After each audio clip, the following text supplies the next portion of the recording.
In some lands, the law is the mouth of a gun. But in a place too quiet to shoot, fear becomes the judge and the mob becomes the executioner. The Horse Thief of Shadow Valley. Chapter 1. The Whispering Fear. In the high desert, where the sky is a relentless burning blue, there is a place the maps ignore and travelers avoid. They call it Shadow Valley. It's not a town. It's a scar, a handful of nameless, sun-bleached cabins huddled together in the dust, clinging to the edge of a dry ravine. The land is harsh, a canvas of cracked earth, sun-baked rock, and the skeletal arms of thirsty sagebrush. The wind never seems to stop, carrying with it the scent of alkali dust and the faint, mournful cry of hawks circling miles above. But in this desolation, silence isn't peace. It's a vacuum, it's a held breath, and in a place too quiet to shoot, too empty for law, fear doesn't need to shout. It learns to whisper. The whispering fear began 3 nights ago. It started at Miller's place. Miller, a taciturn rancher who spoke less than his cattle, woke to a pre-dawn silence that felt wrong. He stepped out into the cold, dark air and saw the empty stall. His best mare, the one with the white blaze, was gone. No tracks, no broken fence, no sound. Just empty. Yesterday, it was the blacksmith's mule, the one animal strong enough to turn his grindstone. This morning, it was Widow Hand's pack horse, the only thing she had to carry her meager goods to market. One by one, the animals are vanishing. A thief in the night, moving like a ghost, leaving no trace but the cold, paralyzing dread that settled over the valley like a winter frost. By noon, the paranoia was a physical thing, thick and sour as smoke.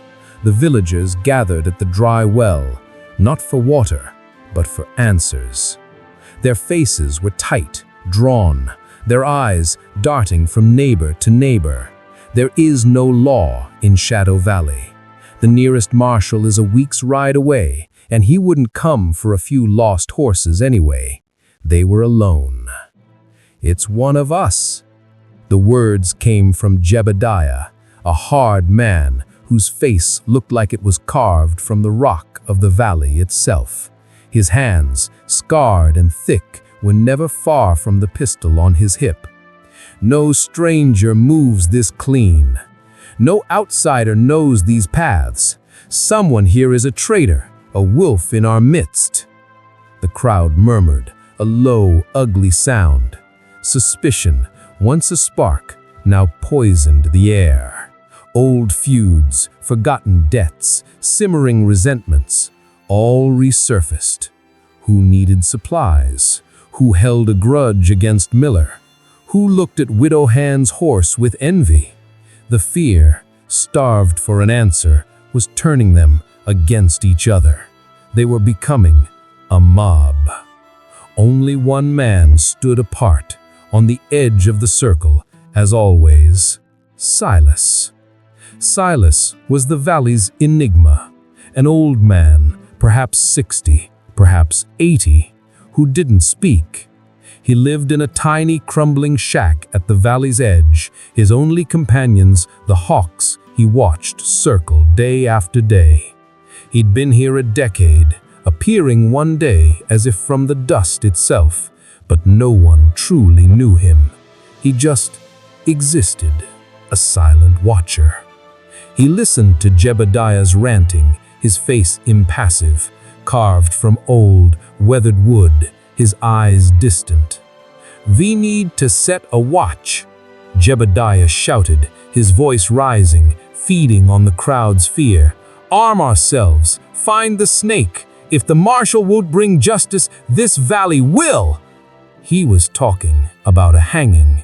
His hand rested on his pistol, a clear promise. As the crowd's anger boiled over, just as they were about to turn on their weakest neighbor, Silas did the one thing no one had ever seen him do. He spoke. His voice was a dry, rasping sound like stones scraping together. Let it go. The valley, which had been buzzing with angry whispers, fell dead silent. Even the wind seemed to hold its breath. Jebediah spun, his face crimson with rage. What did you say, old man?" "You're hunting a ghost," Silas said, his eyes still fixed on the distant shimmering hills. "You're not looking for a horse, you're looking for someone to blame, and your fear is pointing the guns for you." "He's protecting the thief," a woman shrieked from the back. "He's in on it. Or maybe he is the thief," Jebediah added, his hand now gripping his pistol. "The silent old man who watches everyone? Ha! We should search his place first." Silas sighed, a sound of profound ancient weariness. "You hunt this wolf among you, you'll just end up eating your own." He turned his back on them, an act of supreme, dangerous disrespect, and began to walk away from the well, his movements slow and deliberate. That single act of defiance was the spark. The valley was now split. Jebediah and his new posse would hunt their traitor, their eyes now fixed on the old man who had dared to challenge them. And Silas would hunt the truth. Chapter 2. The Invisible Trail. Jebediah's posse rode out at dusk, a clumsy, chaotic mess fueled with whiskey and righteous fear. They were a mob, not investigators. They stormed Silas's shack first, tearing the small room apart, finding nothing but dust, dried herbs, and an old book. Their hunt was loud, clumsy, and brutal. They checked every barn, every shadow, their torches cutting angry, unfocused gashes in the darkness. They were looking for a monster. Silas left an hour later, on foot, disappearing into the twilight like a wisp of smoke. He carried only a water skin and a piece of dry bread. He did not go to the cabins. He went to Miller's empty stall, the first victim, the place where the fear was born. He didn't look for boot prints or hoof prints. He knew what a mob looked for. He looked for what they missed. He knelt in the dark, his old gnarled fingers brushing the dirt floor, ignoring the obvious churned tracks of Miller's own boots. He felt the ground. He searched for what wasn't there. No splintered wood from a forced gate. No deep, panicked hoof marks from a spooked animal. No signs of a struggle. The horse wasn't taken. It was led, willingly. He found it near the back wall, almost invisible. A tiny, half-erased scuff mark, too small for a man's boot. He moved outside, his eyes scanning the ground not for a trail, but for a lack of one. The thief hadn't taken the main path. He found it. Faint impressions, small scuffs, heading not out of the valley towards the open desert, but up towards the treacherous rocky ridges that formed the valley's western wall, a place no one ever went. For 2 days, Silas climbed. His trail was invisible to any but him. He moved with a slow mountain goat patience, his body, though old, remembering paths his mind had forgotten. He was a tracker of ghosts. He found the second sign halfway up the ridge, a single small boot print, pressed clearly into a patch of damp earth by a hidden spring. It was small, almost childlike. He found the third sign near the summit, a tuft of brown horsehair, Miller's mare, caught on a low branch. and beside it something that stopped him cold. A small drawstring pouch containing a handful of oats spilled from it. A thief doesn't feed a stolen horse. A thief doesn't climb a mountain. A thief doesn't leave a trail this small. This wasn't theft. This was desperation. This was something else. He followed the trail into the high canyons, a place the villagers feared, a place of shadows and thin, cold air. He found it at sunset on the second day. A hidden cove, a small grassy meadow masked by a grove of ancient pines, a place of impossible peace. In the cove stood a dilapidated miner's shack, long forgotten, its chimney leaking a thin, pale wisp of smoke. And tied behind the shack, calm and clearly well-fed, were Miller's mare, the blacksmith's mule, and Widow Hahn's pack-horse. Silas approached slowly, his feet making no sound on the pine needles. The air was cold. He heard a sound from inside the shack, a cough, a desperate, dry, racking cough that tore at the silence. He pushed the door open. It creaked on rusted hinges. The thief was a boy, no older than 16, thin. His face was gaunt, hollow-cheeked, his eyes wide with a terror so deep it looked like madness. He was clutching a broken piece of wood, a pathetic, trembling weapon. "Please, don't," the boy gasped, his voice cracking. "Please, I'll bring them back." Silas said nothing. He simply lowered his hands, his gaze drifting past the boy to the darkness in the corner. On a straw cot lay a woman, frail as a dried leaf. She was wrapped in thin, worn blankets, her breathing a shallow, painful rattle. Her skin was pale, with the gray tint of death. Finn's mother. She's sick," Finn whispered, the tears he'd been holding back now streaming down his face. "The fever, it won't break. I didn't." Silas looked around the tiny, cold shack.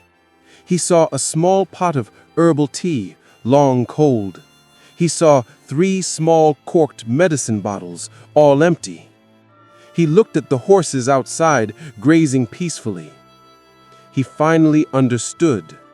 The 3-day ride, the fresh horses. "You are not stealing," Silas said, his voice quiet. I borrow them," Finn confessed, his body shaking with sobs. "One at a time. It's a 3-day ride to the mission at San Isidro for the medicine. The friar gives it to me, but she needs more. I ride one, let it rest here, take the next. I was bringing them back, I swear. I just needed more time." He wasn't a wolf. He wasn't a traitor. He was just a child, running a desperate, impossible race against death. He wasn't stealing horses. He was borrowing life, trying to save the only person he had left in the world. Chapter 3. The Price of Truth. The quiet of the high cove was shattered. "He's in there! I see the smoke!" Jebediah's voice. The posse, they hadn't found the boy's trail. They had found Silas's trail. They had followed him, convinced he was meeting his accomplice, convinced he was the traitor. "He's in there! The old man and the thief!" Jebediah roared. Footsteps, heavy and angry, surrounded the tiny shack. Rifles clicked in the cold night air. Torches blazed, casting long, dancing, monstrous shadows. The villagers had found their wolf. They saw the stolen horses. It was all the proof they needed. "Send the thief out, Silas," Jebediah yelled, his voice thick with triumph. "Or we're burning you both out. Send him out, and maybe we'll spare the old man." Finn was frozen, a statue of pure terror. Silas looked at the boy, then at the dying woman. her breathing now barely a whisper. He knew what this mob was capable of. He knew what fear could do. He put a hand on Finn's shoulder. Stay with her. He turned and stepped out of the shack, alone, his hands empty, held away from his body. He walked into the ring of torches, into the ring of hate. "There is no thief here," Silas said, his voice carrying, clear and steady in the cold night air. "Liar!" Jebediah aimed his rifle straight at Silas's heart. "We found the horses. We found the boy. Your game is done, old man." "You found a son," Silas corrected him, his voice unwavering. "Trying to save his mother." He told him. The rides to the mission, the medicine, the borrowing. He spoke simply, without emotion, just the facts. Jebediah hesitated, his trigger finger trembling. His anger was at war with a sliver of doubt. This was not the confession he wanted. He's lying. It's a trick, a desperate lie. "Then go see for yourself," Silas said. He stepped aside, revealing the dark, open doorway of the shack. "Go see the monster you're hunting." Jebediah, suspicious, thrust his torch forward, creeping toward the door. He peered inside. He saw the gaunt boy, not a thief, just a child, kneeling by the cot. He saw the dying woman, her face peaceful, beyond their reach. He saw the empty medicine bottles lined up, a testament to Finn's desperate hope. He saw the truth. His rifle slowly lowered. The anger on his face didn't just fade, it collapsed. It fell away, replaced with a deep, hollow, sickening shame. The other villagers, one by one, pushed forward, looking inside. Their murderous fear, the righteous anger that had carried them up a mountain, turned to ashes. They weren't hunting a monster, they were hunting a desperate, grieving child. A soft, final sigh came from the shack, a sound like a feather falling. Finn cried out, a short, sharp sound of pure loss. "Mother!" Silas entered the shack and knelt by the cot. He checked the woman. He looked at Finn and simply placed a hand on his shaking shoulder. She was gone. Her struggle was over. The posse stood silent, their torches suddenly feeling obscene in the quiet, sacred grief. Jebediah, his voice thick and unrecognizable, turned to his men. "Lower your guns. Put out the torches. Go home." He looked at Silas, his eyes filled with a terrible new understanding. "You said, 'Let it go.' You knew." "I knew," Silas replied, his gaze on Finn, "that what you were hunting wasn't what you were looking for." They didn't just go home, they couldn't. They helped Finn bury his mother on the hill overlooking the cove, using their tools to break the hard ground. They let go of their fear and in its place found a crushing, silent empathy. At dawn, the valley was different. The villagers returned the horses to their owners, no one saying a word. Finn stood by the new small grave, empty, his journey over. Silas walked up to him, leading his own horse, a strong bay he kept hidden. "Where will you go, son?" Silas asked. I don't know," Finn whispered. "I have nothing." Silas nodded. He held out the reins.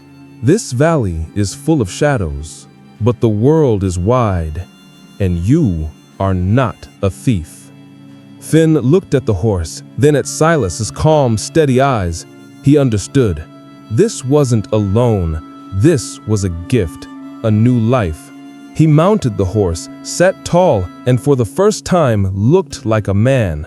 Silas watched Finn ride out of Shadow Valley, not as a thief, but as a free man disappearing against the bright, burning orange of the rising sun.